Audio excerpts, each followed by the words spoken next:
그러면 다 함께 일어나셔서 오늘 주신 하나님의 말씀 시편 126편 1절에서 6절까지 저와 여러분이 한 절씩 교독하겠습니다. 저부터 읽겠습니다. 여호와께서 시온의 포로를 돌려보내실 때에 우리는 꿈꾸는 것 같았도다. 그때 우리 입에는 웃음이 가득하고 우리 혀에는 찬양이 찼었도다. 그때 문 나라 가운데서 말하기를 여호와께서 그들을 위하여 큰 일을 행하셨다 하였도다. 여호와께서 우리를 위하여 큰 일을 행하셨으니 우리는 기쁘도다. 여호와여 우리의 포로를 남방 시내들 같이 돌려 보내소서. 눈물을 흘리며 씨를 뿌리는 자는 기쁨으로 거두리로다. 함께 울며 씨를 뿌리러 나가는 자는 반드시 기쁨으로 그 곡식단을 가지고 돌아오리로다. 아멘. 자리에 앉으시겠습니다. 시편을 보면 우리가 살아가면서 경험하는 많은 어떤 상황들이 이렇게 기록이 돼 있어서 그걸 통해서 우리의 감정을 또 발견하고 하나님께 기도하는 통로가 되는 것을 느낍니다. 만일 우리가 조롱과 멸시를 당하는 상황 가운데 있었다 그러면 시편 123편을 볼 때 그 마음이 하나 되는 걸 느낄 거예요. 또 우리가 대적이 우리를 맹렬히 공격하는 어떤 상황, 이게 이제 124편, 그리고 뭔가 내 삶 가운데 마구 뭔가 흔들리고 있는 보호가 필요한 어떤 상황이다 그러면 지난주 125편 그게 나오는 거죠. 그래서 오늘 126편은 어떤 시인이 어떤 상황에서 이 시편을 짓고 있는 것일까? 여러분 어떤 상황이신 것 같아요? 어려운 질문 아닌데. 자, 1절 한번 보겠습니다. 자, 여호와께서 시온의 포로를 돌려보내실 때 우리는 꿈꾸는 것 같았도다. 여러분 어떤 상황인 것 같습니까? 포로 상황이 있어요. 포로된 상황. 근데 두 가지가 있는 거죠. 포로되어서 포로 중에만 있는 게 아니라 포로된 생활을 했는데 이제 포로에서 회복되고 해방되는 어떤 상황이 있는 거예요. 이 두 가지 상황이 지금 같이 있는 것을 우리가 좀 보게 됩니다. 자, 그럼 먼저 이 포로된 상황은 어떤 상황일까? 그러니까 포로된 상황을 한마디로 말한다면 아마 눈물 없이는 살 수 없는 상황이지 않을까? 눈물이라고 표현할 수 있을 거예요. 그러면 그 포로에서 벗어난 회복된 상황은 기쁨이라는 단어로 표현할 수 있을 거예요. 그래서 joy라는 이 단어가 여러 차례 이렇게 나옵니다. 이 본문 안에. 자, 그렇다면 우리가 지금 이 포로는 이스라엘이 범죄함으로 말미암아 바벨론에서 멸망돼서 바벨론에 붙잡혀 가서 포로 생활을 하고 있는 거거든요. 그래서 그들이 바벨론에서 어떤 포로 생활을 했는지 자세히는 모르지만 그래도 아마 우리가 좀 이해하는 바가 있어요. 왜? 우리의 선조들이 뭐 청나라의 어떤 병자호란 때 포로를 갔다가 살았던 어떤 모습들, 또 일제 강점기 때 우리 또 선배들이 포로 생활 비슷하게 강제 이주당해서 다 살았던 모습들이 있기 때문에 저희가 어느 정도 좀 이해하는 부분은 있지 않나라는 생각들을 해보게 됩니다. 파친코라는 소설이 있어요. 파친코. 그래서 이게 얼마 전에 이제 드라마로도 이렇게 만들어진 그런 소설인데 한국계 미국인인 이민진 씨가 쓴 장편 소설인데요. 여기는 4대에 걸친 한 가족의 이야기가 나옵니다. 이 가족과 주변의 이야기가 나오는 거죠. 이제 배경이 일제 강점기인데 부산에 사는 한 어떤 그 좀 가난한 부부의 이야기가 일대죠. 거기서 생긴 딸 이름이 선자인데 그 선자가 이대죠. 이 사람이 일본에 이주하게 되고 거기서 이제 아들 둘을 낳고 살게 됩니다. 그러니까 아들 둘이 3대가 되고 그 아들들이 4대가 되는, 그래서 그들과 그 주변 이야기인데 결국 일제의 강점기 때 일본으로 이주해서 거기서 살면서 이들이 당했던 어떤 서름들, 아픔들, 멸시, 차별, 그리고 정말 그 어중간한 위치. 이 파친코라는 것 자체가 완전한 도박도 아니고 그렇다고 놀이도 아니고 약간 좀 그런 중간에 있대요. 그러니까 이분들이 일본인도 아니고 완전한 한국인도 아니고 그래 뭐 자이니시라는 말을 쓰는데, 그래서 그 어중간하게 그 사회에서 살아가야 되는 숙명을 안고 살아가는 이들의 아픔, 이제 이런 게 이제 잘 표현된 굉장히 좋은 어떤 소설인데 저도 그거를 드라마로는 잘 못 봤고 이렇게 소설로 봤는데 참 그 마음이 이게 절절하게 이들이 겪는 고통, 그 다음에 서름 이런 게 막 느껴지는 거예요, 사실. 그런 경험이 있는데 여러분 구체적인 상황은 물론 다를 거예요. 이 파친코에 나오는 사람들 혹은 우리가 또 여러 가지 경로를 통해 들었던 일제 시대 때 우리 어떤 선배들의 삶과 2500년 전에 바벨론 포로들의 삶은 다를 거예요. 똑같지는 않을 거예요. 그러나 공통적으로 알 수 있는 것이 있다면 뭐죠? 만만치 않은 삶이었을 거고 아마 눈물이 많이 있었을 거다라는 정도는 저희가 이해한다는 거죠. 그렇다면 포로만 눈물을 흘리고 살아가나요? 이 시대를 사는 우리들은 어떻게 눈물에선 자유한가요? 저희들이? 그렇지 않다는 것이 아마 우리 대부분의 생각일 겁니다. 우리의 삶도 만만치 않아요. 성도들의 삶도 만만치가 않습니다. 얼마 전에 한 성도님을 이렇게 만났는데 가정에 아프신 분이 있어서 힘든 시간을 좀 보내고 계신 분이었는데요. 뭐 그분의 이제 구체적인 상황이야 제가 말하기는 어렵지만 상황과 처지를 듣다 보니까 제가 뭐라고 위로할 길이 없는 거예요, 사실은. 너무 좀 뭐랄까 마음이 아팠어요. 마음이 아팠어요. 말씀하시는 그분도 계속 이야기하시다가 이렇게 눈물을 많이 흘리시는데 마침 그때 저희 함께 신방하는 전도사님이 옆에 가서 이렇게 안아주셔서 아 정말 잘하셨다 이런 생각도 들고 저게 하나님이 또 껴안아 주시는 위로였으면 좋겠다 이런 생각도 들고 그래 이게 그래도 공동체지 이게 교회지 하는 생각을 가졌는데 여러분 그분만 또 그런 게 아니라 우리 성도들의 삶에 그렇게 눈물 없이는 지낼 수 없는 이런저런 삶의 모양들이 정말 우리 가운데 많이 있다는 거죠. 그래서 어떤 사람은 그런 말을 하잖아요. 만물에는 눈물이 있도다. 이런 말을 해요. 예수님도 그런 말씀하시죠. 수고하고 무거운 짐진 자들아 이렇게. 그러니까 그것이 우리 인생에 수고하고 무거워서 그냥 좀 무겁네 이 정도가 아니라 눈물 없이는 지날 수 없는 시간들이 많이 있는 그게 우리의 인생의 모습이다. 여기는 우리의 모습이다라는 것을 오늘 본문을 통해 다시 한번 보게 됩니다. 자, 근데 그런 우리를 보시고 하나님께서 내버려 두지 않으시죠. 마치 사막 한가운데 있다가 오아시스를 발견하는 것처럼 눈물로 지낼 때도 많지만 그 가운데 우리에게 하나님이 기쁨을 주시는 경우가 있어요. 기쁨을. 그죠? 1절에 바로 그게 나오잖아요. 여호와께서 시온의 포로, 시온으로 예루살렘으로 포로를 돌려보내실 때에 우리는 꿈꾸는 것 같았다. 여러분 지금 최소 70년 이상 포로 생활한 거거든요. 그들이 지금 해방돼서 돌아올 때 그 감격, 그 기쁨, 이제 그걸 표현하고 있는 거죠. 그거를 꿈꾸는 것 같았다 이렇게 표현하는 거죠. 그 회복. 그 2절에서는 이걸 이렇게 표현합니다. 우리 입에는 웃음이 가득했다. 한박 웃음인 거죠. 우리 혀에는 찬양이 가득했었다, 찼었도다 이렇게 이제 표현을 하는 거죠. 여러분, 우리 눈물이요 눈물로만 사는 인생으로 끝나지는 않는 것 같아요. 사막을 걸어갈 때 메마른 데를 걸어가지만 하나님이 저희에게 기쁨도 주신다는 거죠. 기쁨의 시간들도 주어진다는 거죠. 그러면 우리의 눈물이 어떻게 기쁨으로 바뀌지? 여러분, 우리의 힘과 능력으로 우리의 눈물을 다 기쁨으로 바꿀 수가 있을까요? 쉽지가 않죠. 쉽지가 않죠. 이집트에서 종살이 하던 노예 생활하던 사람들이 독립운동을 해서 자기의 힘으로 해방을 맞이했나요? 바벨론에서 포로 생활하던 사람들이 독립운동에서 자기의 힘으로 해방을 맞이했나요? 아니라는 거죠. 그럼 누가 한 거죠? 시인이 계속해서 반복하는 단어가 있어요. 지금 이 본문에서 여호와께서라는 단어. 여호와께서 이 단어를 계속 반복합니다. 즉 이스라엘이 지금 고국으로 돌아올 수 있는 정치적인 환경은 이런 거예요. 바벨론이 이스라엘을 멸망시켜서 끌고 갔죠. 근데 이 바벨론이 바사, 즉 페르시아에 의해 제국에 의해서 멸망을 당하는데 이 페르시아 제국의 왕이 고레스입니다. 이 고레스가 바벨론의 민족 억압 정책과는 다르게 민족들을 좀 풀어주는 정책을 취하면서 그런 어떤 일련의 현상으로 이스라엘이 고국으로 돌아갈 수 있는 길들을 열어준 거거든요. 표면적으로 보면. 만약 그렇다면 오늘 시편에서 이렇게 써야 되는 거예요. 페르시아 왕 고레스께서 시온의 포로를 예루살렘으로 돌려보내실 때에 이렇게 써야 되는 거죠. 근데 성경은 그렇게 안 쓴다는 거예요. 뭐라고 쓰죠?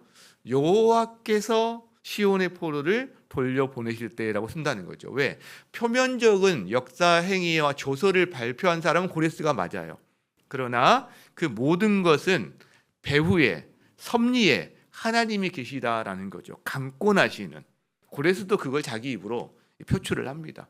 만군의 하나님 여호와께서 자기를 시켜서 이걸 하겠다는 걸 표현하거든요. 자, 그래서 2절 후반부에 보면 이런 말이 있어요. 그때에 문 나라 가운데서 말하기를, 즉 여러 이방 민족, 이스라엘이 아닌 주변에 있는 이방 민족들이 무슨 말을 하냐면, 저들이 포로에서 귀환하는 것은 여호와께서 저들을 위해서 큰 일을 하신 거야. 그들도 안다는 거죠. 그래서 지금 시인은 계속 여호와께서 큰 일을 행하셨다, 이렇게 말을 한다는 거죠, 여러분. 자, 그러면 포로들만이 이 기쁨을 누립니까?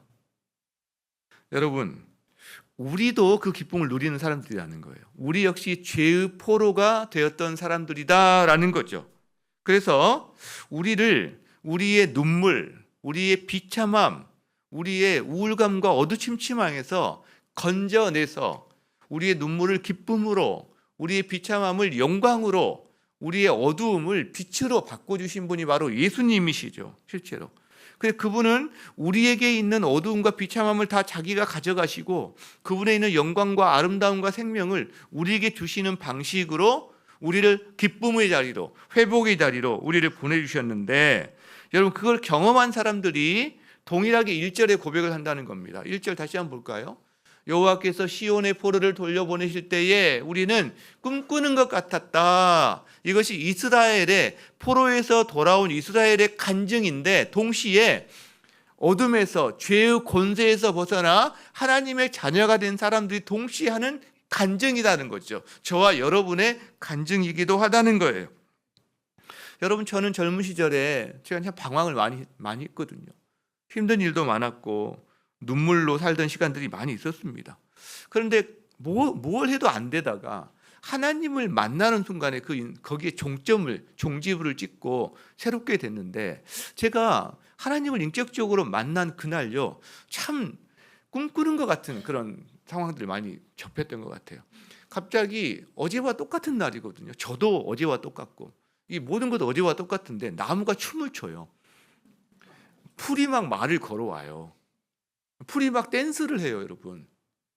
사람들이요, 막 달리 보여요. 저 사람 안에 예수님이 있을까? 저 사람 얼굴이 좀 밝아 보이는데 예수님이 있어서 그런가? 이렇게 막 사람이 보이고요. 제가 어떤 오솔길을 그때 걷게 됐는데, 제가 마치 구름 혹은 뭐 풀이 이렇게 쌓인 풀밭, 땅에 그 발이 닿지 않는 듯한 느낌을 갖고 걸었던 기억이 있거든요. 그날 꿈꾸는 것 같았던 시간들, 그러니까 이스라엘만의 간증이 아니라 저의 간증이기도 하다는 거죠. 자, 그렇다면 우리가 눈물 없이는 살 수 없는 세상을 우리 인생 가운데서 많이 경험하고 살아갑니다. 그게 깨어진 세상을 살아가는 우리의 실존 맞는 거죠.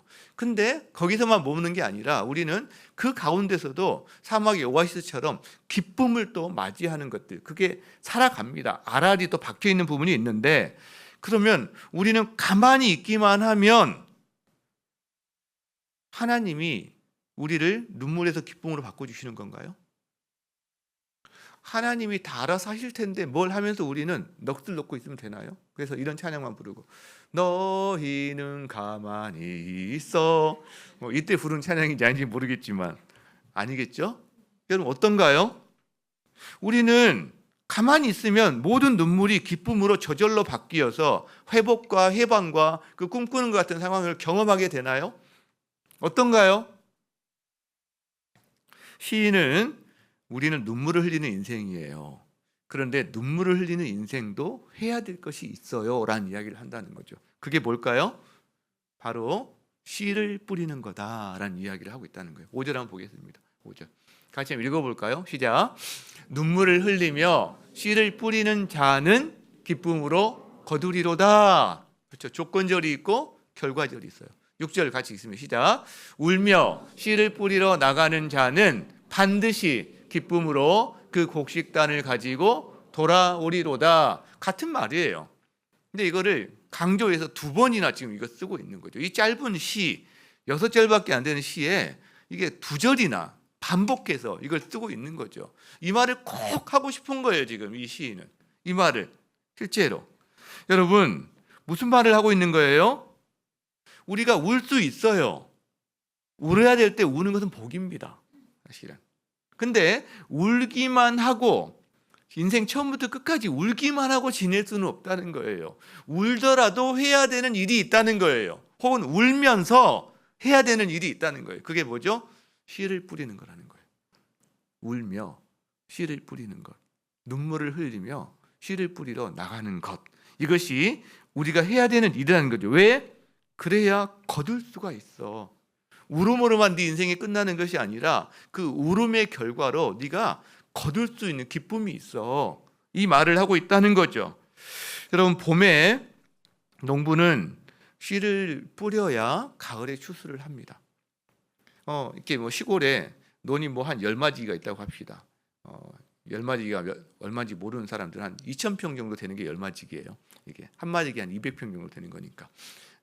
우리 설교는 이게 상식도 굉장히 올라가는 그런 시간인 것 같아요. 자, 그러면 이 농부가 어쨌든 뭐 몇 평 정도 몇 마지기 논이 있는데 뭐 나는 하나님 잘 믿는 사람이고 하나님 알아서 하시겠지 하고서 봄에 그냥 씨 안 뿌리고 그냥 뭐 봄 나들이 다니고 뭐 제주도 여행 다니고 어디 다녔다고 합시다. 그럼 어떻게 되는 거죠? 하나님이 알아서 다 씨 뿌려주시고 자라나게 하시고 가을에 풍성하게 뭐 벼든 뭐든 걷게 해주십니까? 잡초만 무성할 거예요. 왜? 하나님이 일하시는 방식이 그게 아니거든요. 하나님은 비를 주시는 거예요. 햇살을 주시는 거예요. 태풍에서도 보호도 해주시고 병충으로부터 보호도 해주시고. 여러분, 하나님이 하세요. 그거 없이는 농작물이 자랄 수가 없어요. 생명력이. 그런데 사람이 해야 되는 일도 있고 이것을 하나님 100, 사람 100 해서 같이 연합해서 우리를 동역자로 삼으신다는 거예요. 동역자로. 어디까지가 하나님의 일이고 어디까지 사람의 일인지가 이렇게 명확히 구분이 잘 안 돼요. 우리 몸이 어디까지가 우리 몸의 역할이고 어디까지가 내 정신과 영혼의 역할인지 통합이 되어 있는데 잘 구분이 안 돼요. 그러나 정확하게 통합이 되어 있죠. 똑같아요. 자, 그래서 갈라디아에서는 이런 말을 합니다. 갈라디아서 6장 7절 같이 한번 읽어보겠습니다. 시작. 스스로 속이지 말라. 하나님은 업신여김을 받지 아니하시나니 사람이 무엇으로 심든지 그대로 거두리라. 여러분, 콩을 심으면 뭐가 나는 거죠? 콩이 나요. 팥을 심으면 팥이 나는 거예요. 네. 성령으로 심으면 성령의 열매를 거두는 거고요. 육체로 심으면 육체의 열매를 거두는 거라는 거죠. 생명으로 심으면 생명을 낳고요. 죽음과 사망을 계속 심으면요. 사망과 죽음을 맛보게 된다는 거죠. 여러분, 이것이 하나님의 기본적인 법칙입니다. 법칙입니다. 그래서 우리가 좀 경계해야 될 게 있어요. 양극단을 경계해야 돼요. 한 극단은 뭐냐면 하나님 없는 것처럼 자기가 모든 걸 다 해야 되는 것처럼 살아가는 사람도 있어요. 예. 이것도 여러분 정말 자기 힘만으로 사는 인생인 거죠. 또 한 극단은요. 하나님 믿으면 하나님이 다 해주신다고 생각하는 거예요. 언뜻 보면 믿음이 좋아 보이지만 여러분 이것도 극단이에요. 자기는 아무것도 안 하면서 하나님 다 해주실 거야 라고 하는 근거 없는 근자감으로 근자 및 근거 없는 믿음 이런 것만 갖고 사는 이 양 극단이에요. 속지 말라는 거예요. 하나님께서 그런 것에. 왜? 하나님이 일하시는 방식은 우리를 하나님의 거룩한 동역자로 세워서 함께 일하는 방식이라는 거죠. 우리를 노예처럼 부리지도 않아요. 그러나 우리를 상전처럼 모시지도 않아요. 우리를 하나님은 같이 동역하는 관계라는 거죠. 그래서 고린도서 9장 6절에서는 이렇게까지 말합니다. 같이 한번 읽겠습니다. 시작. 이것이 곧 적게 심는 자는 적게 거두고 많이 심는 자는 많이 거둔다 하는 말이로다. 무엇을 심든 심은 대로 거둔다 한 법칙이었죠. 또 한 가지, 여러분 적게 심은 사람은 적게 거둬요. 많이 심은 사람은 많이 거둬요. 무슨 말이에요? 한마디기 200평에 뭔가 씨앗을 뿌린 사람은 200평에서 거둬요. 거기서 30배, 60배, 100배를 걷겠죠. 근데요, 한마디 200평이 아니라 두마디기 400평에다 뿌린 사람은요, 어떻게 보면 거기서 30배, 60배, 100배를 걷는다는 거예요. 이게 하나님의 자연 법칙입니다. 실제로 농부는 이것을 평생 경험하고 살아가죠. 여러분, 저희 아버님이 농부셨잖아요. 지금 소천하셨으니까 농부셨잖아요. 그러니까 저희 아버지하고 농사 지은 그런 기억이 참 많은 기억이 있는데, 뭐 여러 기억이 있는데, 뭐 밤 늦게도 맨날 논에 가요. 물을 혹시 빠졌나? 하루에도 몇 번씩 논에 가요. 뭐 그런 기억도 많고요. 또 한 가지 기억나는 게 이렇게 뭐 모내기를 하거나 뭐 작물을 심다 보면 약간 비어 있는 땅이 다 생겨요. 모서리 부분에. 그럼 반드시 채워 넣어요. 안 남겨둬요, 거기를. 꼭꼭 채워 넣어요. 그리고 뭔가 이렇게 뭐 죽었거나 이런 게 있으면 빼내고 거기를 반드시 또 채워 넣어요. 그 일들을 무수히 반복하는 거죠. 실제로. 왜? 그걸 아시는 거죠. 이 자연 법칙이 적용된다는 것. 그리고 많이 심으면 많이 소출을 걷는다는 것을 아시는 거죠. 실제로. 여러분, 이 자연 법칙은 자연 법칙으로 그치지 않습니다. 사회 법칙으로도 적용됩니다. 인간 관계에도 적용됩니다. 더 중요한 것, 영적인 법칙이기도 하다는 거예요. 우리 영적인 생활에, 영적인 성숙과 성장에도 동일하게 이 법칙이 적용된다는 거죠. 여러분, 그래서 영적인 열매도요, 이 법칙에 따라 적용됩니다. 아까 말했죠? 우리가 무엇을 심는가에 따라서 영적인 열매가 달라집니다. 성령으로 심으면요, 성령의 열매가 칩니다. 육체로 심으면요, 육체 열매가 칩니다. 성령의 열매를, 성령의 씨를 많이 심으면요, 우리 삶 가운데 하나님을 추구하고 하나님 앞에 나아가고 그분과 함께 시간을 보내고, 근데 그게 없으면 적으면요, 걷긴 걷겠죠. 적은 만큼. 그러나 많이 걷지는 못하겠죠. 여러분, 이것이 마찬가지라는 거예요. 결론이 뭐예요? 지금 우리는 울면서 살아가는 시간이 많아요. 근데 울더라도 뿌리자, 울더라도 심자. 그리고 무엇을 심을지 너는 선택할 수 있어. 얼마만큼 심을지 네 인생에 선택할 수 있어 라고 이야기를 하고 있다는 거죠. 자, 그렇다면 바벨론 포로 생활에서 이스라엘이 눈물을 흘리는 가운데 그들이 심었던 씨, 그들이 뿌렸던 씨는 무엇일까요? 그러면 우리도 한번 그걸 가져와서 지금 현재를 살아가는 우리도 그들처럼 이런 씨, 이런 것을 씨를 뿌리거나 심을 수 있지 않을까 생각을 해볼 수 있지 않을까. 자, 우리는 그럼 이 본문을 통해서 울더라도 뿌려야 할 씨가 무엇일까요, 여러분? 저는 이 본문을 보면서 참 많은 생각을 했지만 그래 좀 정리를 해야 되잖아요. 여러분과 함께 이야기할 때는 중구난방으로 이야기하면 날아가 버리니까 두 가지를 한번 압축을 해봤는데, 눈물의 예배를 심어야 한다. 그리고 눈물의 기도를 뿌려야 한다. 두 가지요. 눈물의 예배와 눈물의 기도. 이것이 우리가 울더라도 뿌려야 할 우리의 씨다라는 생각을 하게 됩니다. 자, 한번 봅시다. 바벨론 포로 기간은 70년이었어요. 바벨론으로 포로 가서 첫 번째 기환한 게 70년 만에 한 거예요.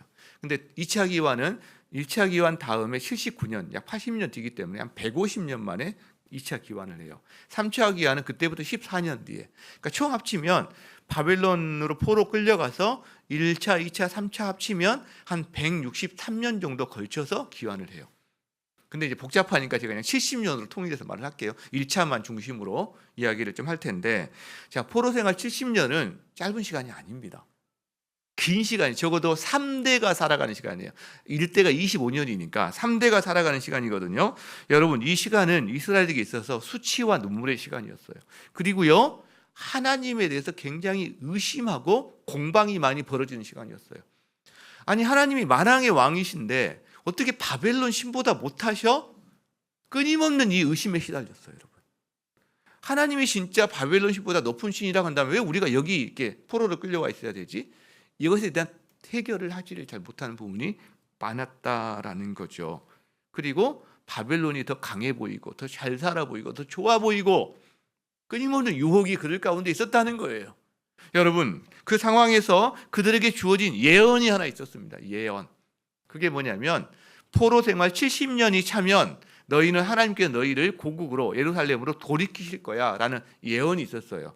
여러분, 이 예언 앞에서 둘로 쪼개집니다. 뭐 다양한 견해가 더 중간에 많이 있겠지만 가장 크게 본다면 한편은 뭐겠어요?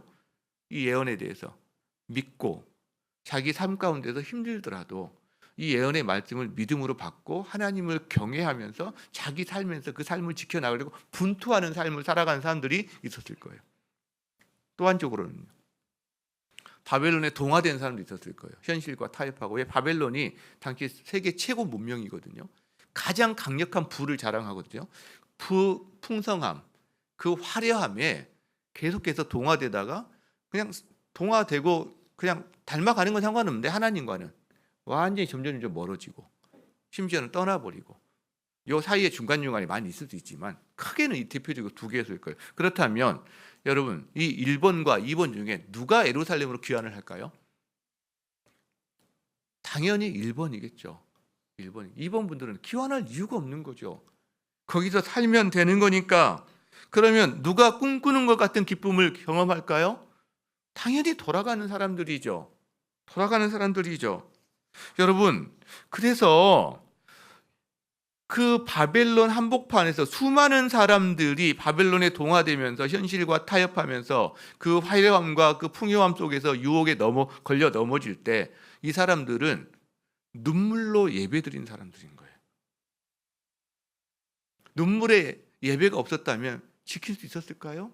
자기의 삶을 거룩하게 하나님 앞에 헌신드리면서 자기 시간과 에너지, 자기 인생을 바쳐가면서 그것도 자기 자녀에게 믿음을 전수하면서 아이들이 바벨론 학교 다니고 바벨론 친구들 만나고 다니면서 점점 여러분 이민 2대 3대 한번 생각해 보세요.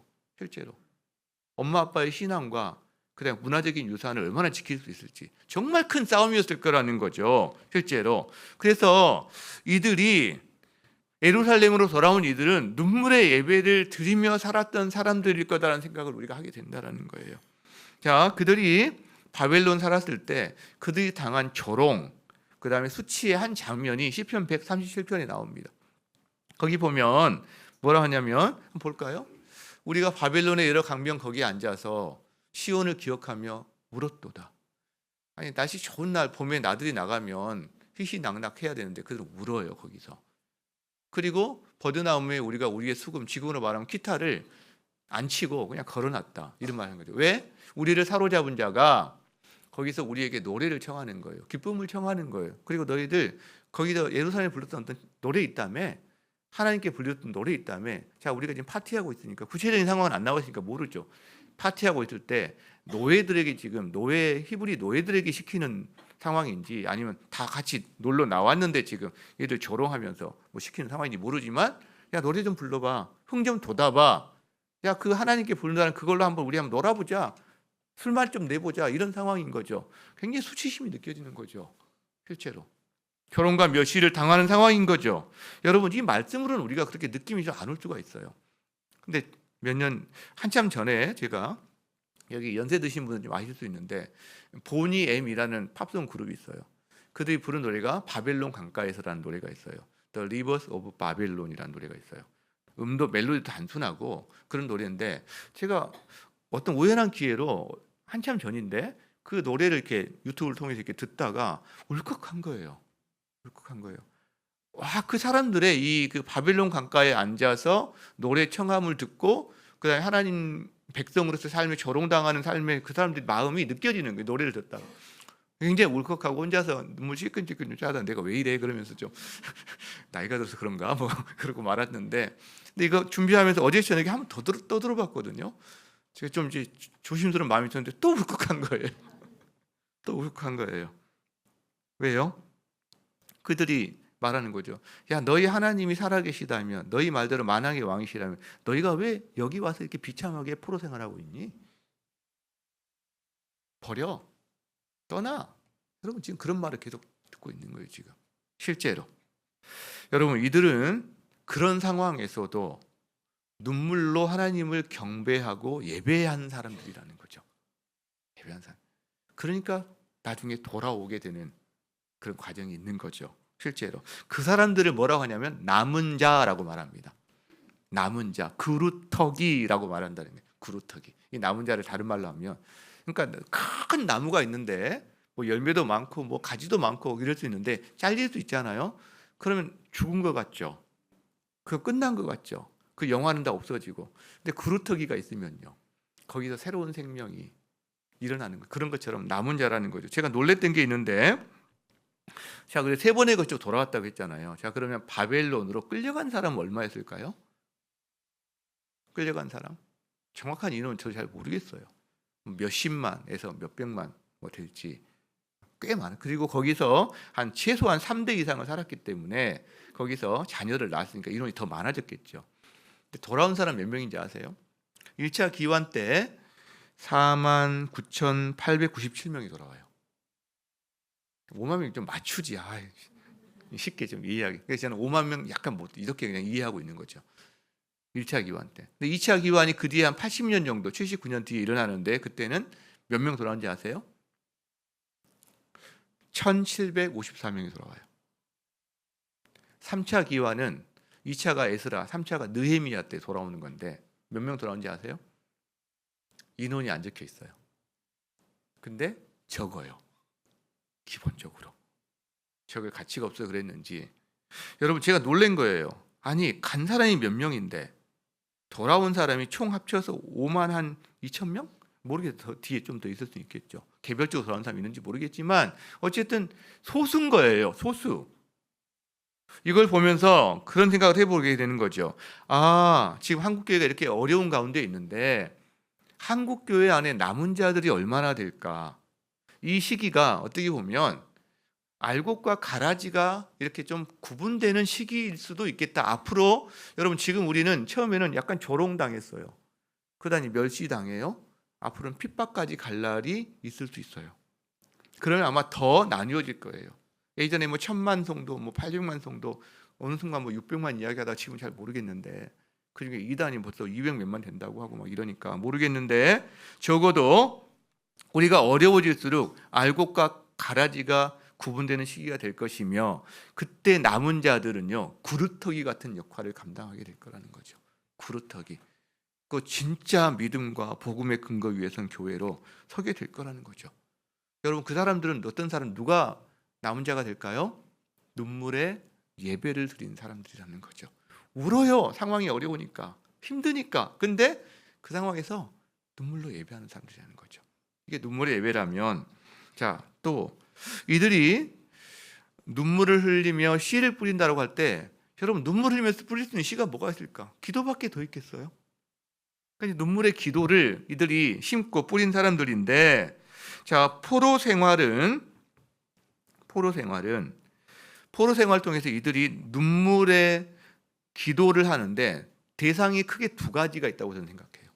하나는 수직적으로 자녀들을 위한 눈물의 기도를 뿌렸을 거라는 거예요. 여러분 돌아오는 가정을 생각해 보세요. 벌써 믿음이 최소 3대 이상 한 100년 정도 가면 4대 그 이상 가면 5대 6대 이렇게 가는데 아이들이 바빌론의 동화가 되어서 하나님을 떠난 아이들이 대부분이다. 만약에 이런 가문이 있다. 그럼 그 가문은 바벨론에서 예루살렘으로 돌아올 수 있을까요? 아마 어려울 거예요. 실제로. 왜 돌아가? 여기가 좋은데?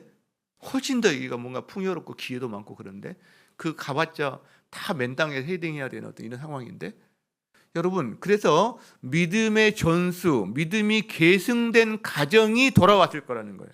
물론 그렇다고 남아있는 모든 가정이 믿음이 실패했다거나 이런 건 다양한 케이스가 있기 때문에 다니엘 같은 경우 남아있었잖아요. 그러니까 그런 건 아니지만 그러나 적어도 돌아오는 가정들은 믿음이 계승되고 믿음이 전수된 가정들이 돌아왔을 거라는 거예요. 그리고 그 믿음의 계승과 전수가 어떻게 일어나느냐? 자녀들을 향한 눈물의 기도가 그 부모들에게서 있었을 거라는 거죠. 눈물을 흘리며 씨를 뿌렸기 때문에 이들이 지금 돌아온 거잖아요.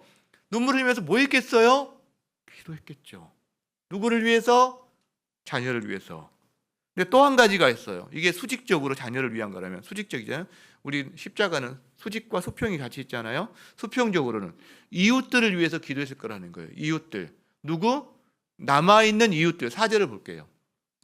4절을 이렇게 말하거든요. 여호와여 우리의 포로를 남방 시내들 같이 돌려보내소서. 누가 지금 어떤 상황에서 기도하는 거죠? 이미 포로에서 돌아왔던 사람들이 여전히 바벨론에 남아있는 포로들을 보면서 하나님 저 포로 생활 가운데 있는 우리의 백성들을 돌려보내 주십시오. 그래서 이 땅 시온에서 우리가 완전한 공동체가 회복되어서 이 땅에서 하나님의 백성으로 나라를 이루고 살 수 있도록 도와주십시오 라는 기도가 있다는 거예요. 즉 자기의 아직 회복되지 않은 여러 가지 사정 때문에 바벨론에 남아있는 혹은 믿음에서 멀어진 믿음이 강하지만 사정이 있는 다양한 상황에 있는 사람들 가운데 어쨌든 회복이 필요하고 하나님의 나라로의 귀환이 필요한 사람들을 향해서 중보하고 있는 눈물의 기도가 있다는 거예요. 눈물의 기도가 두 방향으로 가는 거죠. 수직적으로는 자녀들을 향해서, 수평적으로는 자기의 동포들, 이웃들 향해서 간다라는 거죠. 저기 남방 시내들 같이 돌리소서라는 말이 굳이 뭐 설명을 좀 한다면, 남방이라는 말이 사실은 이스라엘 아래쪽에 광야가 있는데 이름이 네게부 지역입니다. 네게부. 근데 아래쪽에 있으니까 번역할 때 남방 이렇게 표현한 거예요. 그냥 차라리 네게부 광야 혹은 네게부 사막에 시내를 같이 돌리소서 하면 이제 지명을 알면 우리가 더 이해가 될 텐데, 거기는 평상시에는 다 하천이 말라 있습니다. 비가 오면요, 와디라고 그래서 건천이라고 그래서 갑자기 이렇게 물이 흐르는 하천이 생기는 거죠. 그래서 그 영혼이 메말라서 회복이 필요한 영혼들이 비가 오면 생명력이 주어지듯이 하나님 그렇게 생명력을 주시고, 비가 오면 그렇게 시냇물이 생겨서 막 물길이 쫙 쏟아오듯이 그들이 예루살렘으로 그렇게 막 이렇게 물길이 쏟아들어오는 것처럼 돌아오게 해주십시오라는 어떤 이미지를 가진 이런 기도문이다라는 거죠. 기도문. 여러분, 그렇다면 오늘 우리에게 필요한 것도 저는 바로 이 이스라엘 사람들이 거기서 드렸던 눈물의 예배와 눈물의 기도가 오늘 이 시편 126편 말씀을 통해서 우리에게도 동일하게 주어지는 거다라는 생각을 하게 된다는 거예요. 왜? 한국교회 상황을 보면 제가 뭐 구체적인 이런저런 이야기 안 할 거예요. 그렇지만 우리는 다 알고 있어요. 피눈물 나는 상황이라는 거, 눈물 없이는 안 되는 상황이라는 거, 눈물로 예배드리고 눈물로 기도함이 없이는 안 된다는 거. 코로나 때요 굉장히 어려움을 많이 겪었습니다. 교회들마다 평균 30%가 여러분 빠져나갔다고 그래요. 성도들 가운데 평균이에요. 저희 교회는 0%가 빠져나갔다고 한다면 다른 교회가 평균 되려면요 60%가 빠져나가 평균이 되는 거죠. 이런 식으로. 그러니까 정말 교회들이 많이 어려워진 상황이죠. 또 탄핵을 거치면서 교회가 또 어려움을 또 겪습니다. 외부적인 어려움도 겪어요. 교회에 대한 어떤 이미지라든가 이런 면에서. 근데 또 이번에는 내부적인 어려움도 동시에 겪어요. 왜? 내부적으로 분열이 돼요.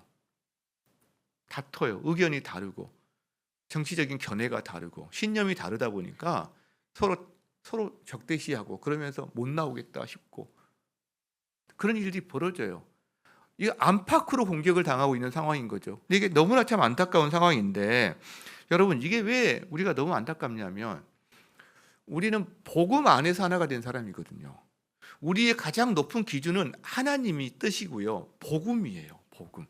근데 자기 신념을, 자기가 살아온 자기 삶의 배경을, 자기 갖고 있는 문화적인 어떤 그리고 정치적인 견해를 복음보다 위에 놓기 때문에 이 싸움이 일어나는 거거든요. 자리가 잘못된 거죠. 한번 생각해 보세요. 교회는요 다양한 사람들이 있어요. 남녀. 여러분 따로 교회를 형성합니까? 남녀가 얼마나 달라요. 부부 살아보면 알죠. 같은 게 하나도 없어. 어떻게 한 30년 살았으면 좀 같아져야 되는데 여전히 너무나 먼 그대 당신이란 말이에요. 사실 이게 지금. 그럼 따로 살아야 됩니까? 의견이 다르니까. 남녀뿐만 아니라 노소도 마찬가지예요. 피부색, 흑인, 백인, 뭐 황인, 뭐 또 다 하나가 돼 있잖아요. 이 안에서. 왜? 복음 안에서, 그리스도 안에서 하늘과 땅의 모든 권세를 가지신 분이, 하늘과 땅을 통합하시는 분이 예수님이란 말이에요. 하늘과 땅도 통합하는데 세대를 통합하지 못하고 인종을 통합하지 못하고 정치적인 견해를 통합하지 못하고 나뉘는 거. 복음보다 자기가 위에 있는 거죠. 여러분. 복음보다 자기가 위에 있는 거예요. 우상인 거예요. 그게. 하나님 보실 때 굉장히 싫어하는 겁니다. 한번 생각해 보세요. 만약에 우리 교회 안에서 20대가 너무 좋아, 자기들끼리 지내는 게. 근데 저기 어르신들 볼 때마다 우리가 자꾸 뭐라고 하는 것 같아요. 그래서 어느 날 20대의 생각과 어르신들의 생각은 다르니까 어르신들은 나가주시고 우리만 교회 할래요. 그럼 반대로 우리 나가서 교회 할 거예요. 여러분 20대만의 교회가 있고 뭐 30대만의 교회가 있고 이런 교회가 있습니까? 없죠. 여러분 그러면 어떤 자기 안에 자기가 태생적으로 부모의 영향으로 자기 삶의 궤적과 따라서 자기 갖고 있는 정치적인 성향이 어쩔 수 없는 부분이 있거든요. 그러면 다르면 서로 싸우고 성향 같은 사람끼리 교회를 따로 해야 됩니까? 아니란 말이에요. 아니란 말이에요. 지금이 어찌 해야 될까 정말 마음이 착잡해요. 무슨 말 한마디를 못 하겠어요. 왜? 워낙 다양한데 그분들이 굉장히 힘들어하실까 봐. 사실은 하나님의 진리, 공의에 대한 부분도 너무 조심스럽게 말을 할 수밖에 없는 상황인데, 이때 우리가 해야 될 게 뭘까? 이스라엘이 울며 씨를 뿌렸을 때 눈물의 예배와 눈물의 기도를 뿌렸던 것처럼, 우리도 이 시대를 바라보면서, 교회를 바라보면서, 다른 성도를 바라보면서 그 사람을 위해서, 그 교회를 위해서 눈물의 예배와 눈물의 기도를 뿌릴 때가 아닌가 생각한다는 거죠. 여러분, 우리나라가 처음 복음이 들어올 때 우리나라 정말 어려운 상황이었습니다. 아주 어둠의 나라였습니다. 미지의 나라였습니다. 그때 선교사에서 복음을 받았을 때 우리 선조들이, 그 다음에 어떻게 했죠? 신앙의 선배들이 눈물로 예배했습니다.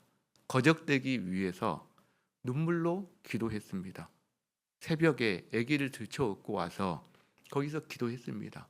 수요일 저녁에, 금요일 철야하면서 여러분 예배하면서 기도했습니다. 그 들쳐업고 온 아이가 무슨 말인지 모르지만 그 자기의 신앙의 추억 때문에 그 아이도 잠시 방황을 할 수 있지만 결국 하나님께 돌아간 일이 비일비재했습니다.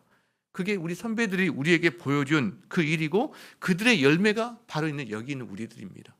그렇다면 우리의 열매는 뭘까요? 우리가 뿌린 게 우리의 열매인 거예요. 여러분, 우리가 심은 게 우리의 열매인 거예요. 우리는 우리 믿음의 선배들, 우리의 어머니, 우리 할머니, 할아버지들이 우리를 위해서 심어 놓으신 것들, 눈물의 예배와 눈물의 기도가 그들의 열매인 거예요. 여러분, 우리가 앉아있는 여기가, 죽전 우리 교회가 저의 열매가 아닌 거예요. 저와 여러분의 열매는 우리의 다음 세대들인 거예요. 우리를 통해서 믿음이 전수되고 계승된 사람들, 우리를 통해서 복음이 전해져서 하나님을 맞이하게 된 사람들. 여러분, 그래서 저는 다음 세대를 위한 어떤 이런, 우리가 뭐라도 했으면 좋겠다는 마음을 갖는 거예요. 뭐라도 했으면 좋겠다, 다음 세대를 위해서. 왜? 그들이 하나님 앞에 갔을 때 너 뭐하고 왔니? 네 믿음의 선배들이 너를 위해서 쌓아둔 모든 열매를 다 먹고만 누리고만 왔네? 근데 너의 열매는 뭐가 있어? 여러분, 그런 소리 들을까 저는 좀 염려가 돼요. 그래서 다음 세대에서는 뭐라도 했으면 좋겠어요. 그러면서 최근에 이제 제가 지난주에 그런 말씀 드렸잖아요.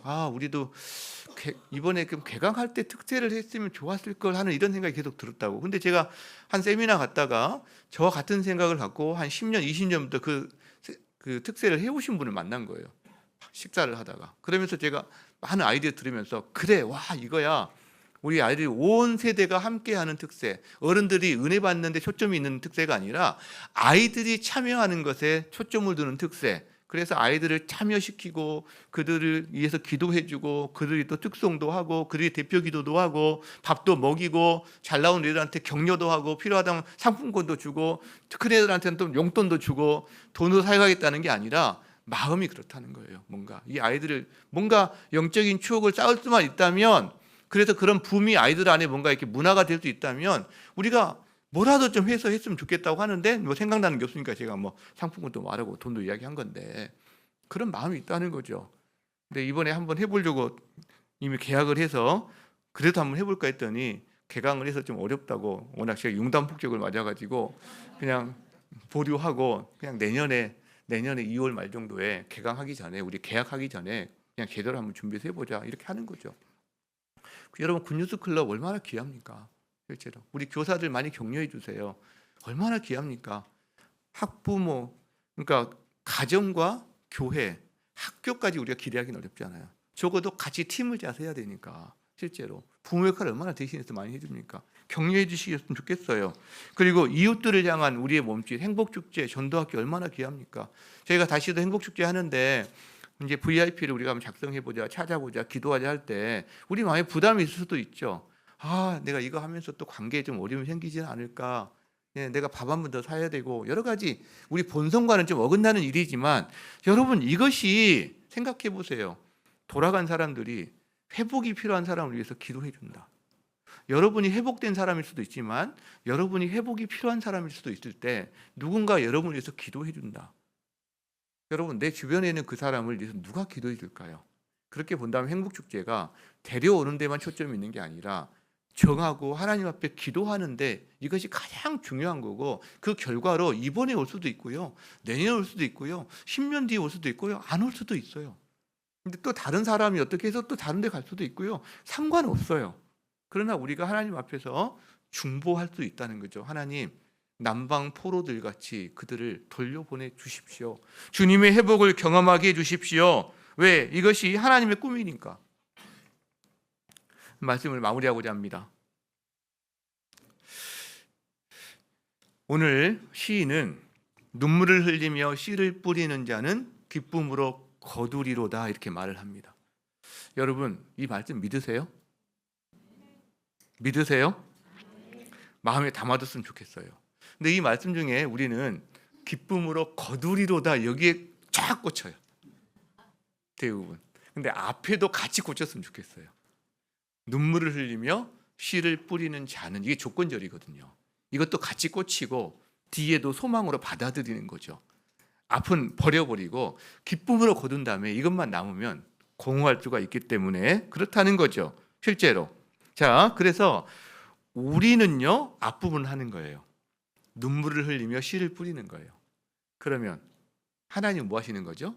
우리의 눈물을 기쁨으로 바꾸고 추수로 바꿔주시고 비를 주시고 이른 비를 주시고 늦은 비를 주시고 햇살을 주시고 태풍을 막아주시고 그러면서요, 탐스런 열매를 맺게 주시는 거죠. 실제로. 자, 그러면 눈물로 씨를 뿌리면 우리가 거두긴 거두는데 언제 거둡니까? 저는 즉시 거두기를 원해요. 성질이 급해가지고. 그래서 아마 제가 농사를 지었다면 뿌려놓고 일주일 만에 파볼 거예요. 났어 안 났어 이렇게. 그럼 망하는 거예요, 여러분. 봄에 씨를 뿌렸다면 여름을 지나서 겨울까지 그 사이에 이것저것 필요한 거를 하는 거지 자꾸 캐보고 턱 뒤집어보고 이게 아닌 거죠. 언제 거두죠? 하나님의 시간에 순리대로 거두는 게 있다는 거죠. 자, 그러면 우리가 심은 것은 반드시 우리가 거둘까요? 대답 좀 해보세요. 우리가 거두지 못할까요? 우리가 거두는 것도 있고요. 우리가 못 거두는 것도 있고요. 근데 하나님 앞에서는 다 거두어요. 여러분이 지금 거두는 게 여러분이 심거나 뿌린 것만 거둡니까? 아니요. 다른 누군가가 심고 뿌린 것을 우리도 거둬요. 그런 것처럼 우리가 심고 뿌린 것을 나 때 혹은 내가 그를 거두지 못할 수도 있지만 그러나 거기에 하나님이 합력하셔서 누군가 거두게 하시거나 이 땅이 아니라고 한다면 우리 눈에 안 보일 수도 있지만 하나님 앞에서는 분명히 의미가 있다라는 거예요. 결국 결론이 뭐예요? 심으면 돼요. 뿌리면 돼요, 여러분. 생명력이 있는 거기 때문에 뿌리고 심으면 그게 열매 맺는 것을 비록 내가 못 볼 수도 있고 시간이 걸릴 수도 있지만 반드시 하나님 앞에서는 그걸 누리게 된다라는 거죠. 예수님이 말씀하세요. 너와 내 자녀를 위해서 울라 이렇게 말해요. 너와 너 자신과 나를 위해 울지 말고 십자가에 달린 그 십자가를 지고 가시는 길 가운데 우리 여인들이 예수님이 고통당하는 모습을 보면서 막 울잖아요. 우리 예수님이 저렇게 고통을 당하시다니 막 울잖아요. 예수님을 위해서. 그 여인들에게 나를 위해서 울지 마라. 너 자신을 위해서 울고 너의 자녀를 위해서 울어라. 여러분, 저는 주님이 우리에게 똑같은 말씀하신다고 믿어요. 예수님은 우리를 위해서 자신을 내어주셨기 때문에 여러분, 예수님이 지금 자기는 자기 감당하시는 거예요. 문제는 우리란 말이에요. 우리 자신 그리고 우리의 자녀. 여러분, 그래서 예수님은 우리를 회복시키기 위해서 오셨고 우리를 회복시키기 위해서 그 고통을 당하시는 거거든요. 그러니까 그것이 우리에게 그 효과가 미치기를 원해요. 그 열매가 우리에게 미치기를 원해요. 만약 예수님이 다 당하셨는데 우리는 예수님 앞에 나아가지 못하고 회복이 안 되고 우리 자녀도 회복이 안 되고 그러면 예수님 고통 당하신 게 가치가 떨어지는 거잖아요. 어떻게 보면 뭐 맞는 말인지 모르겠지만 제가 이해하기 쉽게. 그러니까 예수님은 자기를 위해서 울지 말고 너와 내 자녀를 위해서 울어라. 내 죽음이 차라리 헛되게 하지 마라. 이런 말씀일 수 있다는 생각이 드는 거예요. 여러분, 그것이 우리가 드리는 씨 뿌림, 씨를 심는 것이 아닐까. 그게 눈물의 예배이고 눈물의 기도다라고 생각합니다.